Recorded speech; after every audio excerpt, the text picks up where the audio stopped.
Bem, vamos dar início aqui à nossa aula sobre análise diferencial de escoamentos. Então, vamos usar dois slides, um sobre conservação da massa e um sobre conservação do momento. Falando sobre conservação da massa, primeiro a gente queria lembrar que a conservação da massa leva à equação da continuidade. Na formulação integral, nós já vimos que a variação da massa com o tempo é igual à derivada com o tempo da integral no volume de controle de ρdV mais a integral de ρVdA, né? E que a variação da massa com o tempo é igual a zero. Isso é uma definição da equação da continuidade. Então, a gente já viu essa equação lá na forma integral. Nós também já vimos que a conservação do momento linear na forma integral é dada pelo somatório das forças superficiais mais as forças de campo, é igual à derivada com o tempo da integral de V ρdV mais a integral de V ρVdA. Nós também vimos que, para a conservação da energia, a somatória de calor menos trabalho é igual à derivada com o tempo da integral de E ρdV mais a integral desse mesmo Ezinho, que é escrito como U mais V ao quadrado sobre 2 mais GZ, ρVdA. Mas agora a gente vai ver a forma diferencial de calcular a conservação da massa, certo? Então, primeiro, essa formulação da equação na forma diferencial, ela é usada quando a gente quer estudar o fenômeno não pelo equipamento ou pelo conjunto do fluido que passa, mas quando a gente quer estudar um ponto específico ou uma partícula fluida, certo? A análise de volumes globais, ela torna-se particularmente adequada quando a gente não tem interesse em conhecer, por exemplo, os campos, velocidade, pressão, temperatura associados a esse escoamento. Quando a gente quer conhecer esses campos, é melhor usar a formulação diferencial, certo? Então, a análise integral ela serve mais para conhecer o conjunto global do sistema, certo? Em problemas onde a gente quer ver os detalhes, os vórtices, os redemoinhos, os deslocamentos, transição de camada limite nos escoamentos, é melhor utilizar a formulação diferencial. Então, o escoamento deve ter o comportamento estudado ponto a ponto. Esse é o foco da análise diferencial. Então, nosso propósito aqui, quando a gente fala em análise diferencial, é quando eu quero conhecer esse escoamento ponto a ponto, quando eu quero estudar os campos de velocidade, os campos de pressão, temperatura, densidade, tensões, etc. Então, nosso objetivo é estabelecer as equações que governam esse escoamento do ponto de vista diferencial, né, para que depois de suas soluções exatas ou numéricas, a gente possa produzir uma descrição mais detalhada desse escoamento e dos fenômenos associados nesse domínio de interesse, ok? Bom, então vamos lá. Bom, a gente tinha visto aqui que aquela equação da continuidade na forma integral é válida para qualquer volume de controle, independente do seu tamanho. Então, se eu imaginar um volume de controle como uma caixa d'água, um tanque, etc., ele é válido. Mas se eu imaginar um elemento infinitesimal, esse volume de controle, essa equação também é válida, certo? Então, meu elemento infinitesimal teria volume dV descrito por dx, dy, dz, certo? Considere também que você tem uma velocidade descrita por UI mais VJ mais WK. Os campos de massa específica e de velocidade são relacionados através da conservação da massa. Se eu pegar e lembrar das expansões em série de Taylor, né, eu vou ter que densidade vezes velocidade, ρU, né, na face direita, pode ser expandido numa série de Taylor como ρU mais derivada de ρU dx vezes dx sobre 2 mais 1 sobre 2 fatorial, derivada quadrada de ρU dx ao quadrado e assim por diante. Só que as derivadas de segunda ordem, elas são números muito pequenos nas expansões de Taylor, certo? Em geral, a gente desconsidera as derivadas de segunda ou ordem maior, tá? Então, considerando isso, eu vou apenas considerar nas faces direita e esquerda as expansões de Taylor com a primeira, né, com a derivada de primeira ordem, certo?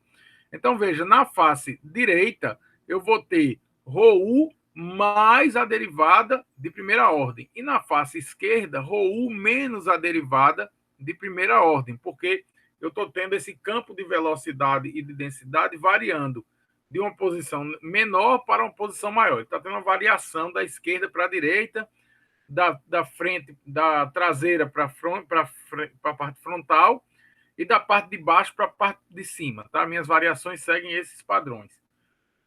Então, se eu fizer da parte de baixo, parte de cima menos a parte de baixo, a parte frontal menos a parte traseira e a parte direita menos a parte esquerda desse elemento infinitesimal, eu vou chegar na seguinte situação. Vai cancelar, por exemplo, ρu, ó, eu pego aqui nesse ponto, tá? ρu, esse primeiro termo vai subtrair deste último termo, né? Veja que aqui você tem esse primeiro termo, ele é quase exatamente igual a esse quarto termo, né? A diferença é só nesse momento aqui do sinal, mais e menos, né? Porque a face muda esse sinal. Então, esse ρu vai cancelar com esse ρu. E esse mais daqui, com o menos que vinha daqui, né? Ele vai ser somado, na verdade, certo? Então, vai acabar que esse termo vai ficar derivada de ρu dx. Esse dx sobre 2 vai aparecer um 2 vezes dx sobre 2. Então, vai ficar derivada de ρu dx, né, sobre dx, que multiplica dx, dy, dz. A mesma coisa vai acontecer com esse aqui, vai ficar derivada de ρv sobre dy, dx, dy, dz. Derivada de ρw sobre dz, dx, dy, dz, certo? Então, minha equação, que é essa aqui, vai resultar nisso aqui, ó, derivada de ρ com o tempo, tá? Ela aparece, né, da minha somatória, certo? Aqui, ó, ela aparece nesse termo aqui que eu tinha, certo? Então, derivada de ρ com o tempo, dx, dy, dz, e aí cada um dos termos que aparece aqui, menos de ρ de u, né? Dx, dy, dz, só que cada um derivando com x, com y e com z. Isso aqui nada mais é do que o divergente, certo? Esse conjunto de diferenciais aqui a gente chama de divergente, que é o produto de ρ em cada direção, né? dρu, dx, dρv, dy, dρw, dz e dρ de t. Ou seja, você pega a derivada de ρ multiplicado pela velocidade em cada uma das direções, derivando com cada uma das direções. E a derivada de ρ com o tempo. E soma todas essas parcelas. Isso vai ser igual a zero. Isso é a equação da continuidade em coordenadas cartesianas na forma diferencial. Certo? Lembrando que nós temos aqui essa equação, ela pode ser também escrita dessa forma aqui, como está aqui embaixo, com o operador del, que é nada mais nada menos do que esse operador que pega e transforma esse produto densidade vezes velocidade nesse. Você deriva cada uma das componentes na direção x, y e z, deriva pela sua própria direção, x, y, z, certo? E aí você tem, para escoamento incompressível, a densidade é constante, portanto, ela não varia com o tempo, você vai ter simplesmente some o dρ del t, e você vai ter apenas o operador del de ρv igual a zero, certo? Essa é uma forma de verificar se o escoamento é incompressível. Se você fizer del ρ U, del x, mais del ρv, del y, mais del ρw, del z igual a zero, e ele der esse resultado der igual a zero, significa que o seu escoamento é incompressível por definição, certo? Bom, outra forma também de você verificar um escoamento permanente, né? É você fazer esta operação aqui, tá? No caso do escoamento permanente, obrigatoriamente não varia com o tempo, del ρ, del t também será igual a zero, né? Então, ρ não varia com o tempo, tá? Também é possível determinar a coordenada, essa mesma equação em coordenadas cilíndricas, né? você vai utilizar, no lugar de coordenadas cartesianas, as coordenadas cilíndricas. Aqui tem aquela transformação que vocês já viram em cálculo, né? Para transformar em R, θ e Z, certo?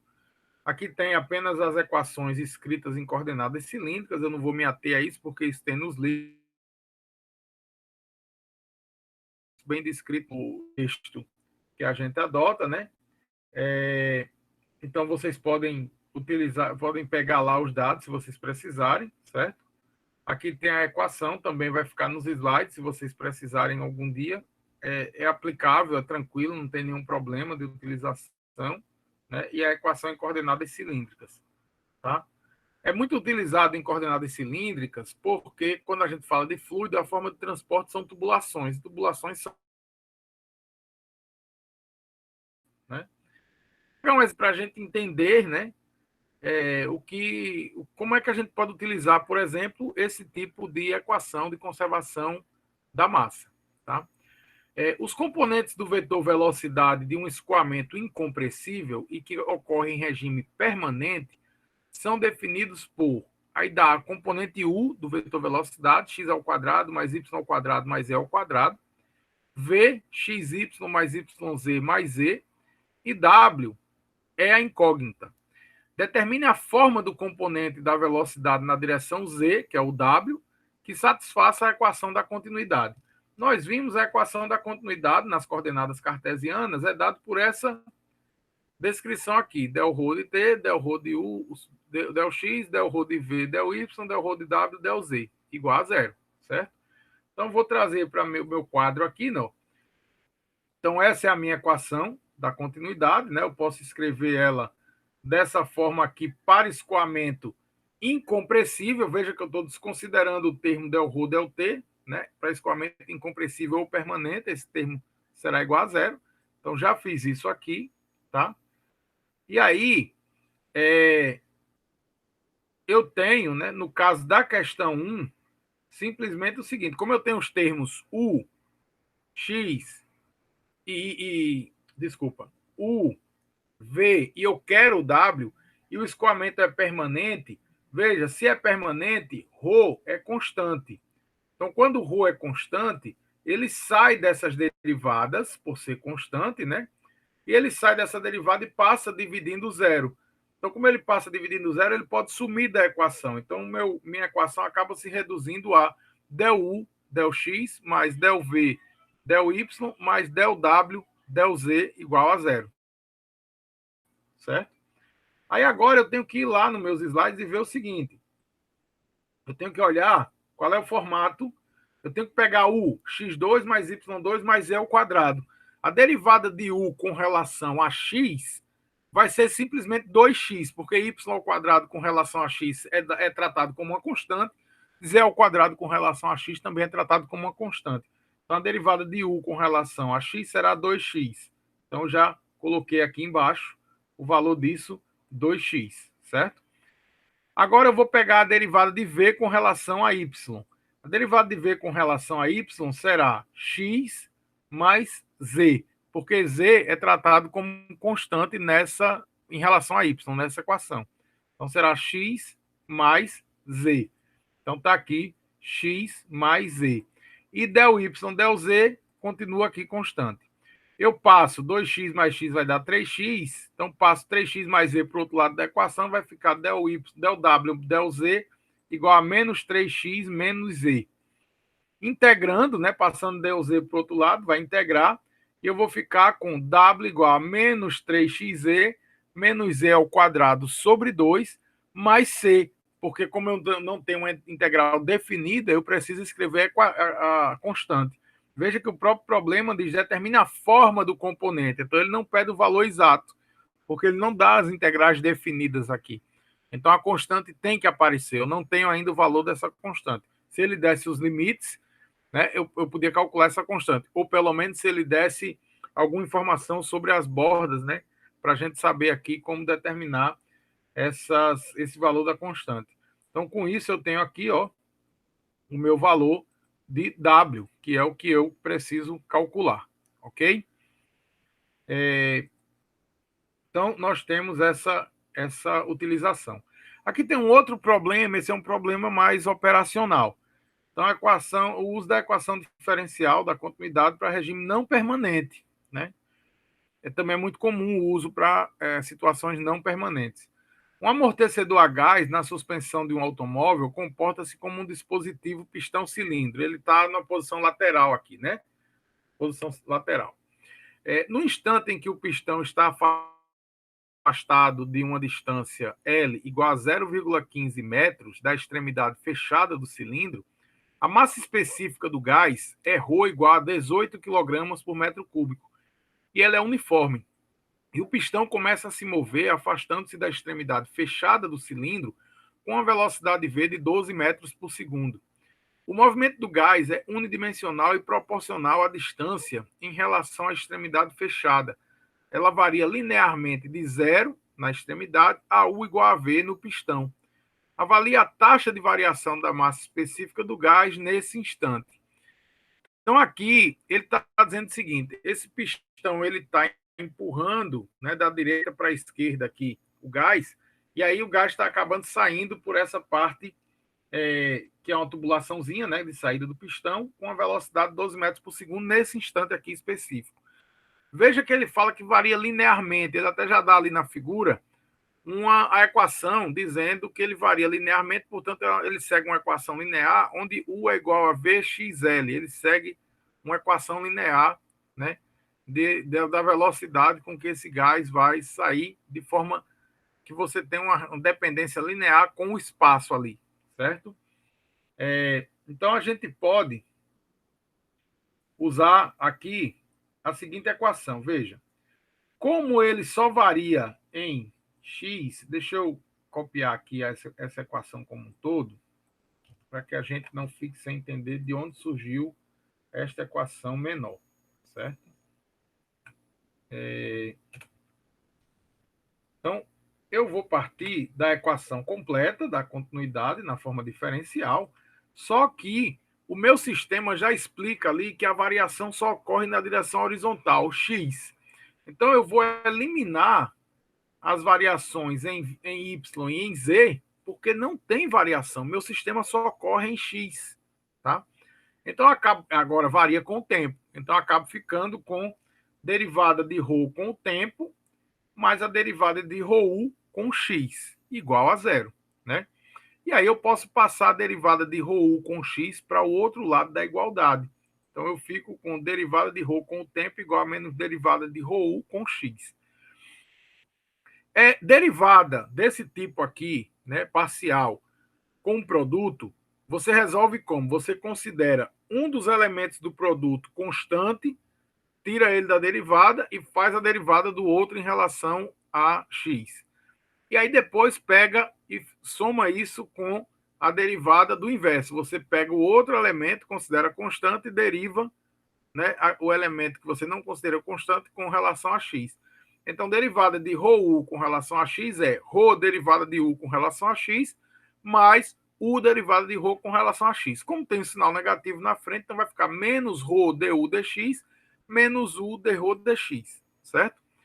Então, dρ dt vai ser igual a isso. Veja que o termo u dρ dx vai ser igual a zero porque ρ varia com o tempo, mas ele não varia no espaço. Ele disse que naquele instante ele vai ser igual a 18 kg por metro cúbico, naquele ponto. Tá?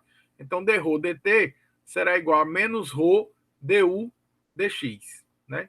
Ele também disse no problema que U é igual a VL Vx sobre L. Né? Por que eu faço isso? Porque agora eu vou derivar U com relação a x.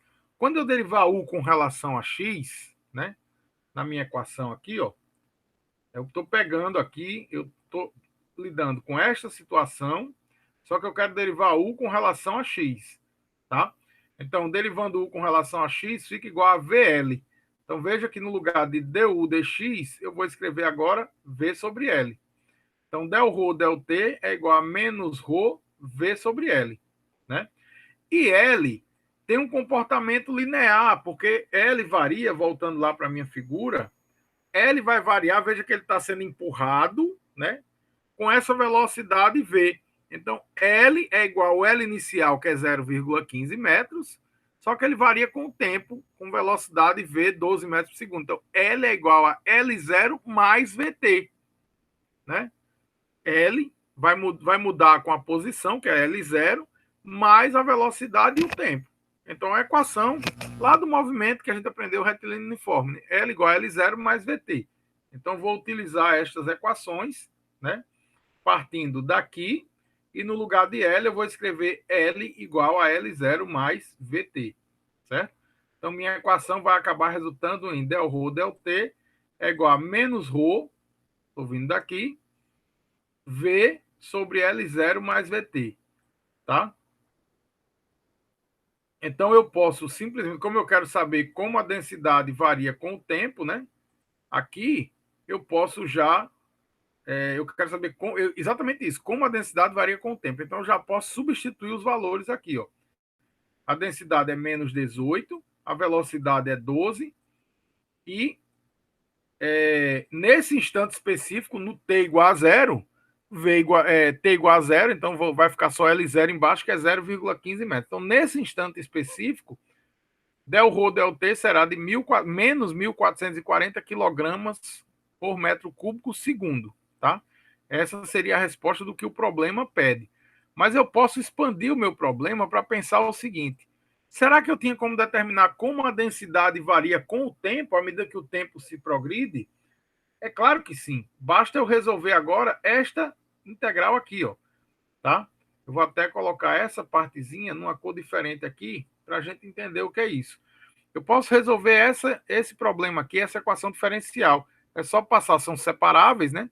Passo o ρ para cá e passo o t para cá. Então, vai ficar del ρ sobre ρ menos v dt L0 mais v sobre L0 mais VT.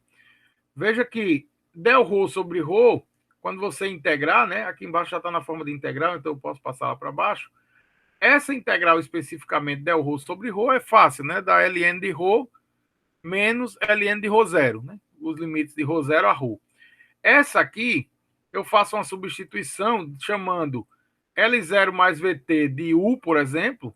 A derivada de U vai ser VDT. Então, embaixo fica U, em cima fica DU. Então, isso vai dar também ln de L0 mais VT, onde T ou é 0 ou é T. Então, vai ficar menos ln de L0 mais VT menos ln de L0, certo? Então, está aqui embaixo o meu resultado. Como esse sinal negativo na frente do ln pode subir como expoente para cá, eu vou ficar com ρ sobre ρ0, né, depois de tirar os ln's, é igual a L0 sobre L0 mais VT. Essa é a relação entre as densidades e o tempo, né? Olha, se o tempo for igual a zero, ρ sobre ρ0 é igual a 1. Não é isso? Verdade. O tempo, quando o tempo é igual a zero, o da densidade é a densidade inicial. E quando o tempo for infinito, né? Esse número aqui embaixo fica igual a infinito. L0 perto de infinito é muito pequeno, isso tende a zero. O ρ0 passa para cá e a densidade vai tender a zero, porque no tempo infinito não terá mais nenhum gás dentro do meu recipiente, certo? Então, realmente, essa solução tem sentido físico, ok? Então, isso aqui seria a solução para... Eu vou deixar em verde também, para ter o significado do que eu coloquei lá em cima. Então, seria a solução para esta situação, ok? Bom, aqui tem o seguinte, ó, considere um escoamento radial e unidimensional no plano r-θ, caracterizado por v de r igual a uma função de r, e v de θ igual a zero. Determine as condições f de r necessárias para que o escoamento seja incompressível. Se você olhar para esta equação aqui do escoamento incompressível, você tem aqui o escoamento incompressível, né? Ele pede no problema exatamente o quê? Ele é uma função apenas de r, tá? V de θ é igual a zero, né? V de r só depende de r. E V de θ é igual a zero, né? Aí ele quer saber quais são as condições de f de r necessárias para que o escoamento seja incompressível, tá? Para que o escoamento seja incompressível, veja só, Ele diz aqui o seguinte: ó, essa parcela central aqui, v de θ, será igual a zero, portanto, esse termo aqui, quando derivar, vai sumir. Se v de r só depende de r, né, aqui eu vou ter uma derivada, lá, lógico, vai ter algum número, dividido por r. Né?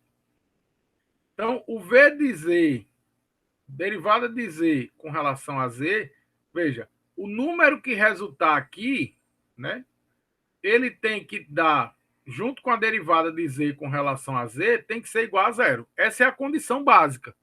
A derivada que sair de z, da componente da velocidade em z com relação a z, ela tem que se anular com esse termo derivada de RVR sobre R dividido por R. Se não existir essa anulação, o escoamento não será incompressível. Bem simples essa explicação. Talvez não seja tão simples encontrar essa função, tá certo? Então, só para vocês entenderem isso, né? Então, com isso, a gente encerra essa parte de conservação da massa. E aí eu já vou passar agora direto para a conservação do momento. Né? Essa aula é uma aula conjunta dos dois conteúdos, para a gente ganhar aquela história que eu falei para vocês. Terça e quinta-feira nós vamos fazer só exercício para ficar tinindo para a prova, ok? Bom, seguindo aqui, então passando aqui para a ideia de análise, lembrando, análise integral é para elementos que a gente estude mais de conjunto, do bloco, né, de todo o conteúdo de fluido, do equipamento. A análise diferencial é quando eu quero estudar detalhes do escoamento, tá? Como eu tinha falado, as equações na forma integral, elas valem também para elementos infinitesimais, né? Nós fizemos isso para a conservação da massa. Chegamos na equação da conservação da massa na forma diferencial, aplicamos essa equação. Eu não falei para vocês, mas isso também está disponível nos livros. Existem 4 formas de movimentação da partícula fluida: a translação, a rotação, a deformação angular e a deformação linear. Se alguém tiver dúvida sobre esses tipos de movimentação, pode me procurar, eu explico. Eu tenho um slide completo sobre isso também, certo? Só não estou usando nesse semestre com vocês, tá bom? Mas de forma bem simples, a taxa de translação pode ser entendida simplesmente como a taxa de deslocamento, né, entre uma posição e outra, e é definida pela variação linear, né, da velocidade linear. Já a deformação linear, ela refere-se à taxa com que a partícula fluida se deforma linearmente em cada direção. Ela pode ser definida como a taxa de alongamento ou de compressão, certo? A rotação é a taxa de rotação referente ao deslocamento angular, e ela está relacionada com a variação na velocidade angular. E a taxa de deformação angular é aquela que se refere à deformação angular de uma partícula fluida devido a efeitos de cisalhamento. Não é alongamento e compressão, é cisalhamento, certo? Bom, e quando eu quero estudar a conservação do momento linear? Nós vimos a equação da conservação do momento linear na forma integral. Então, já vou chegar aqui. Como é que eu escreveria essa equação na forma diferencial? Bom, na forma diferencial, eu tenho que a derivada da força é a derivada de massa vezes o divergente de velocidade, como está descrito aqui. Então, é dm multiplicado por dv dx vezes u mais dv dy v mais dv dz w mais dv dt. Veja que aqui eu tenho, de novo, ó, uma derivada com o tempo, assim como eu tenho na forma integral aquela integral que varia com o tempo. E aqui eu tenho as variações de cada um, ó, velocidade variando com a derivada de velocidade com x vezes sua componente da velocidade, v por y vezes sua componente de velocidade, v por z vezes o componente da sua velocidade. Lembrando aquela integral que é velocidade vezes ρv dA, certo?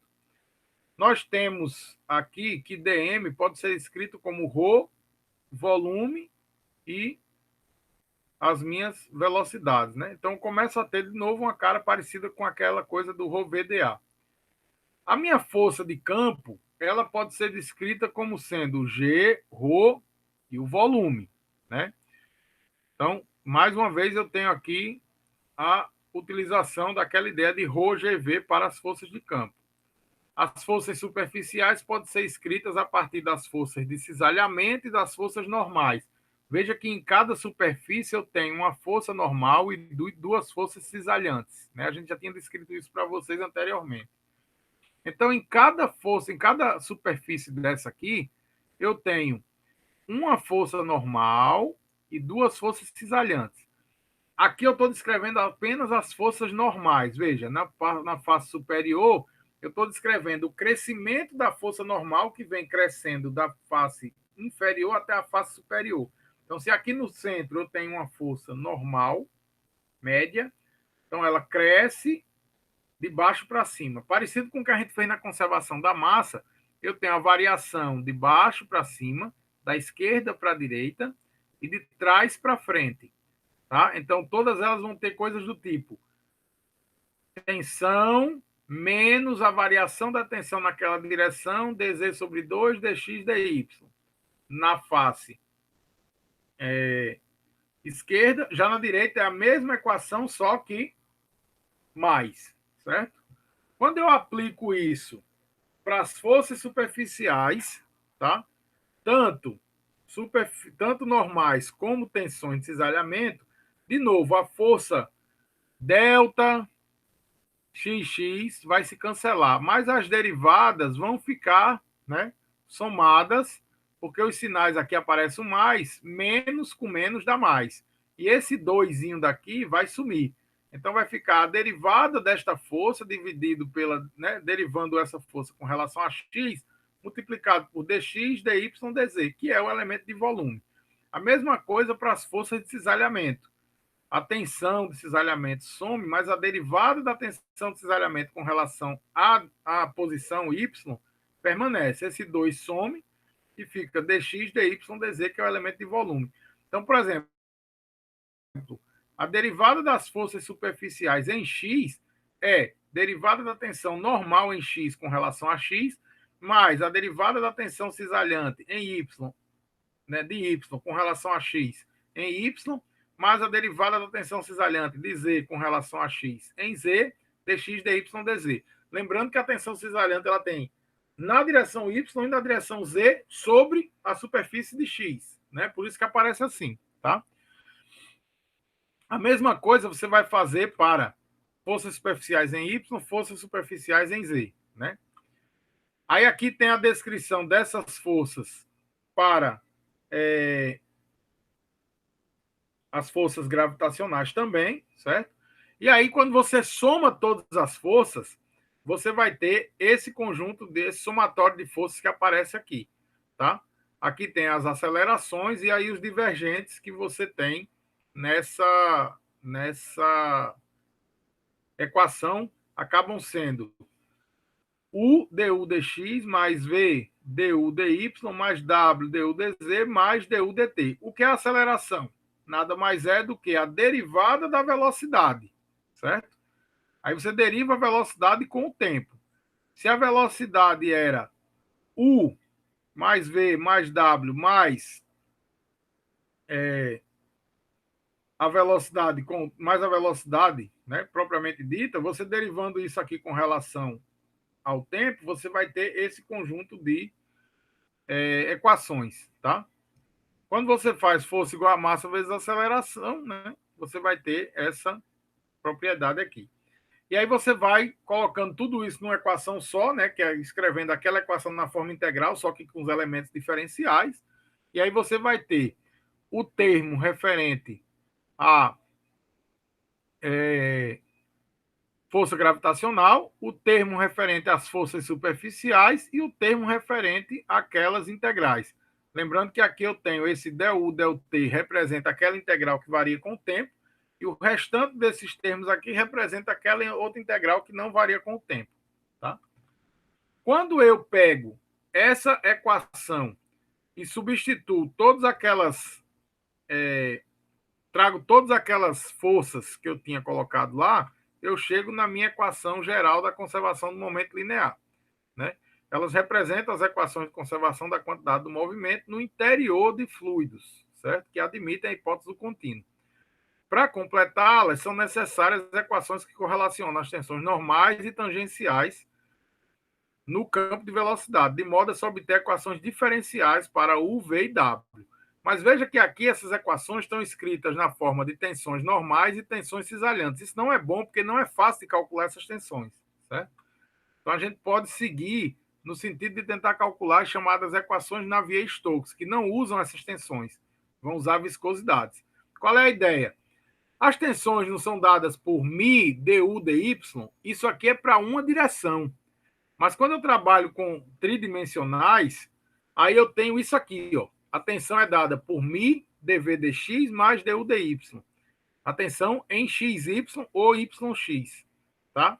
Então veja, se a tensão em xy ou yx é μ dv dx mais du dy, eu vou ter que voltar na minha equação. Tá vendo aqui onde aparece derivada de tal yx dy? Se tal yx, eu acabei de ver aqui que é μ dv dx mais du dy, eu vou ter que derivar isso aqui, μ dv dx mais du dy, vou ter que derivar com relação a y, e também aqui embaixo aparece tal yx e aparece tal xy. Então eu tenho que derivar também com relação a x. Faço todas essas derivadas, não só para xy, mas para zy e para xz também. Substituo nessa minha equação aqui em cima, dá um pouquinho de trabalho, certo? Substituo nessa equação e aí vou desenvolvendo, né? Dá um pouquinho de trabalho, mas é interessante. Aí, além disso aqui, eu vou fazer também essa substituição. Ó. Eu tenho a equação das tensões normais, podem ser determinadas como menos P menos 2/3 de μ delta, né? Del V mais 2μ del U del X, e assim por diante. Tensão para Y, tensão para Z. Aí veja que lá em cima eu vou ter que derivar se a tensão normal de XX é dada por isso, eu vou derivar isso com relação a X, vou derivar a outra com relação a Y, vou derivar a outra com relação a Z, né? Faço todas essas derivadas, certo? Trago essas derivadas para cá, para lá, né? Escrevo tudo isso, tá aqui, ó, aqui já está reduzindo, né? Já está resumindo. Vou escrevendo todas essas equações e finalmente chego nas chamadas equações de Navier-Stokes, para um escoamento incompressível com viscosidade constante, né? Essas são equações muito importantes, porque apesar de elas serem consideradas para escoamento incompressível e viscosidade constante, para a maioria dos fluidos no planeta Terra, elas funcionam bem, certo? Então, essas equações aqui, elas são as equações da continuidade, da conservação do momento, aplicadas para um ponto específico, que é escoamento incompressível e viscosidade constante, mas elas funcionam bem para a maioria dos escoamentos, ok? A equação de Euler, ou Euler, como vocês queiram chamar, veja que aqui é uma fluidodinâmica computacional do escoamento de ar ao redor de um helicóptero, sem a hélice, lógico, né? Aqui é só a descrição do helicóptero. A equação de Euler ela é obtida a partir da equação de Navier-Stokes, considerando que o escoamento é incompressível só com viscosidade constante igual a zero. Então, eu pego essa equação aqui, esse termo, o último termo aqui, ele some, ó, esses últimos termos somem, então eu vou ficar com esse primeiro termo igual a ρgx menos a variação de P com x. Então, esse primeiro termo aqui, ó, ρ del V del T, né, nada mais é do que a redução desse termo aqui, ó, tá? Rho del U del T, U del U del X, mais V del U del Y, mais W del U del Z, ok? Então, e aí, Rho GX, né? Rho G del P, certo? Então, essas equações, a equação de Euler, né?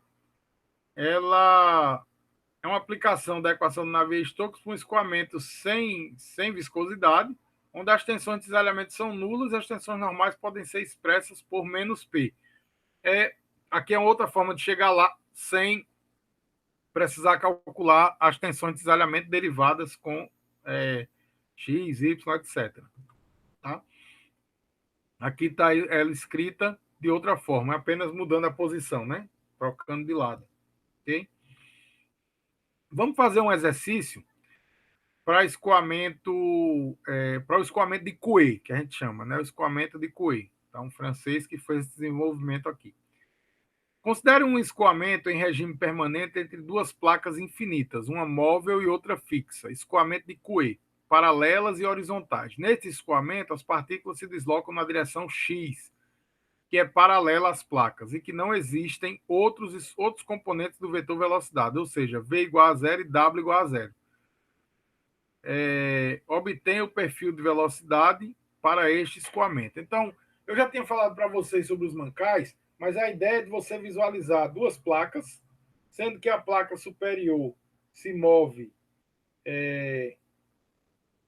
Peraí, deixa eu ver se é isso mesmo. Uma móvel e outra fixa, exatamente. A placa superior se move com velocidade constante, certo? E a de baixo está fixa. É a ideia do mancal, né? Onde você tem o pistão está se movendo e o mancal está parado. Então, o pistão se movendo aqui dentro continuamente e o mancal parado. Quando você abre isso como se fosse duas latas que você abre aqui, você vai imaginar duas placas infinitas, certo? Então, isso aqui, a ideia disso aqui é você ter duas placas, certo? Uma se movendo com velocidade constante e a outra parada. Mas aqui dentro também existe um gradiente de pressão forçando o fluido a se mover nessa direção. Então tem duas forças movimentando esse fluido. Uma força é o próprio gradiente de pressão e a outra força é a velocidade. Vocês sabem que pelo princípio do não escorregamento, o fluido que está mais próximo da placa se movimentando, ele tende a tentar arrastar esse fluido, certo? Então vamos lá. Eu acho que eu já copiei as equações de Navier-Stokes aqui para. Exatamente, veja só. Eu copiei as equações de Navier-Stokes nas 3 dimensões para o meu quadro aqui, certo? Veja, elas, na verdade, com o tempo de uso, eu até gravo, mas não se preocupem que vocês vão ter acesso a isso, né, durante a prova, então vocês podem usar essa equação do jeito que vocês quiserem. Aqui é o seguinte, eu tenho na direção X, na direção Y e na direção Z, certo? Eu vou utilizar na direção X, ok? Então vamos lá.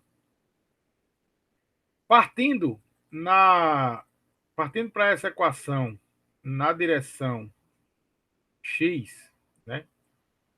Eu tenho que olhar as informações que o problema me deu. O problema diz que o escoamento é permanente. Se o escoamento é permanente, esse primeiro termo aqui será igual a zero, certo? Então, o escoamento permanente já me garante que esse primeiro termo é igual a zero. Eu vou, para ficar mais fácil de vocês visualizarem, como vai ficar em vídeo, eu vou fazer assim. Eu vou copiar mais uma linha dessa aqui, tá bom? Para a gente ir apagando e vocês verem isso no vídeo. Então, este primeiro termo aqui é igual a zero, porque o escoamento é permanente, ok? Ele também disse que o V e o W são iguais a zero, ou seja, ele só tem componente U. Então, se V e W são iguais a zero, este termo é zero e este termo também é zero, certo? Então, você fica somente com esse termo aqui. Veja que eu estou eliminando pelas informações que eu tenho no problema. A gravidade não age em X, então esse termo também será igual a zero, ok? Eu eliminei apenas pelas informações até agora, ok? Então, essas reduções que eu fiz até agora foram feitas apenas pelos dados que eu tenho, tá? Então, vou apagar agora, porque isso já está aqui embaixo. Agora, veja que, se eu tenho as duas placas aqui, né? Meu fluido só se move em U, certo? Só que esse U aqui, se eu pego um determinado ponto, né? Nesse eixo X aqui, essa velocidade em X ela é constante. Na verdade, X só vai variar na direção Y. X não varia nem em Z e nem em propriamente X. o U só varia na direção Y, certo? Você pega, e olhando para isso aqui, aí se você pega em Y, se você andar em Y, você vai ver que U está variando. Por quê? U ele tende a ser zero na placa de baixo e máximo na placa de cima. Então ele varia em relação a Y. Mas em X e em Z ele não tem variação. Então, como o U só varia em Y, certo? Então eu vou fazer aqui, né, a mesma coisa que eu fiz lá em cima. Então, como o U só varia em Y, então veja, aqui está dizendo que U varia com X. Então, esse termo será retirado, certo? E como isso aqui é igual a zero, então ρ passa a ser zero, né? Ρ vezes zero dá zero, tá? U não varia com X. Esse termo também deixa de existir, né? E U não varia com Z. Esse termo também deixa de existir, tá bom? Então eu fico com essa equação que está aqui embaixo, que agora eu vou apagar só para a gente ver aqui. É isso? Então eu tenho zero igual a menos dp dx mais mi du ao quadrado dy ao quadrado. Eu vou passar dp dx para o outro lado e o mi dividindo. O mi está multiplicando, vou passar dividindo. Então vai ficar du ao quadrado, dy ao quadrado, 1 sobre mi dp dx, certo? Agora virou uma equação diferencial. Só que essa equação diferencial ela é daquelas separáveis. Então vou integrar dos dois lados. Integrar com relação a y, certo? Então integrando com relação a y, derivada segunda de u com relação a y, integrando vai ficar derivada primeira de u com relação a y. E do outro lado vai ficar 1 sobre mi dp dx y mais uma constante. Ok? Ainda precisa integrar uma segunda vez. Integrando essa segunda vez, vai ficar u, porque agora a derivada de u com relação a y, depois de uma segunda integral, fica u. 1 sobre 2mi, por que 2mi? Porque eu tenho a integral de y, é y ao quadrado sobre 2. Então vai ficar 1 sobre 2mi, dp dx y ao quadrado, mais C1y mais C2. Então, fiz as duas integrais. Agora, eu preciso achar quem são as duas constantes. Tá? Para achar as duas constantes, eu vou aplicar as condições de contorno. Primeiro, eu considero que em y igual a zero, que é na placa inferior, tá? Está na metade entre as placas. Né? Que teremos y igual a menos h, u igual a zero, tá? E y igual a h, u igual a u. O que é que eu estou querendo dizer com isso? Como eu tenho um gradiente de pressão passando ali pelo meio, tá? Eu vou fazer a consideração de que, se bem que eu posso considerar também, eu posso fazer qualquer consideração aqui, na verdade. Mas vamos fazer desse jeito, que h é a metade da distância entre as placas, certo? E que y é menos h, lá na placa inferior, u é igual a zero. Em y igual a h, u é igual a u. Certo? E h é a metade da distância entre essas placas. Substituindo a primeira condição, qual é a primeira condição? Y igual a menos h, u igual a zero. Certo? Então vamos ver. Quando y for igual a menos h, né?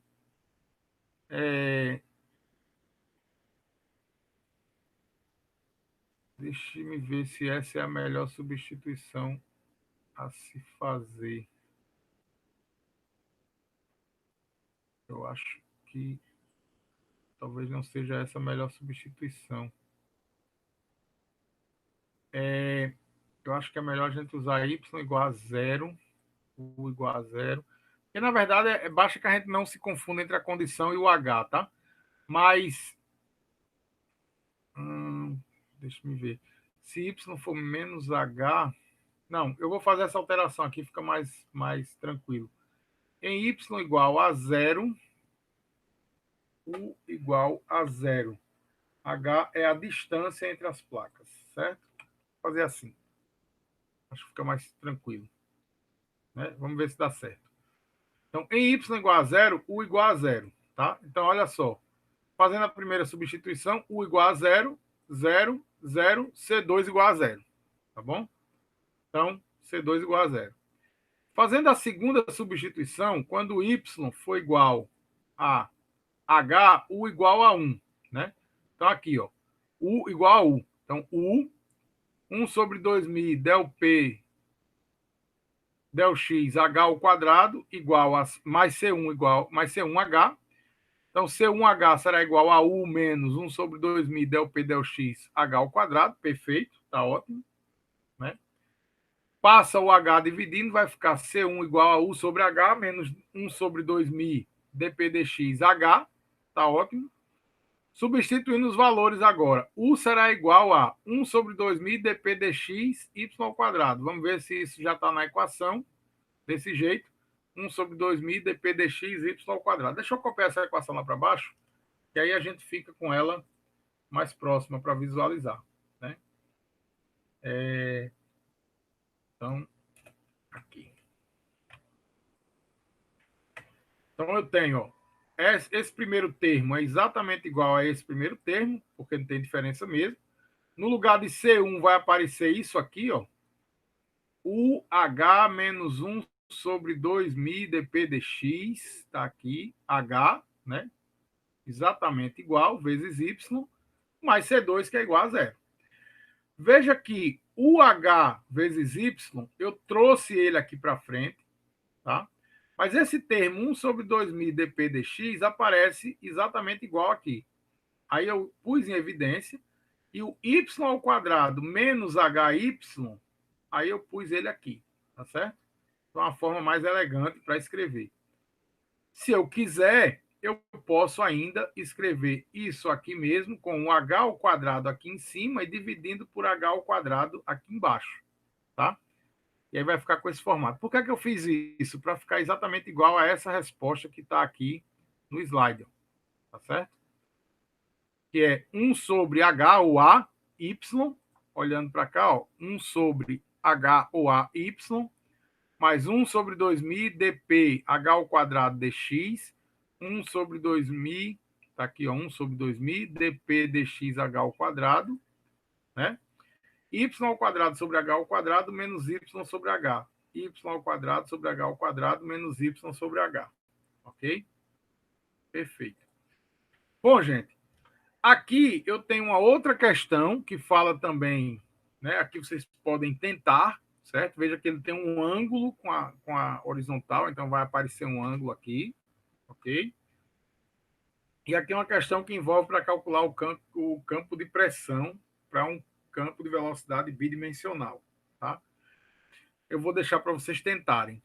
Vou postar também, simultaneamente, o questionário e vocês aproveitem esse final de semana.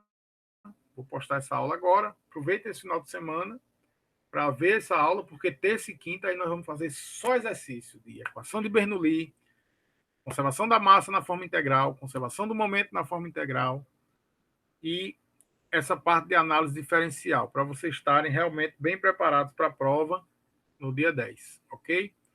Bom final de semana, bom feriado, aproveitem para descansar, falar com as pessoas queridas, ver a família e nos vemos terça-feira.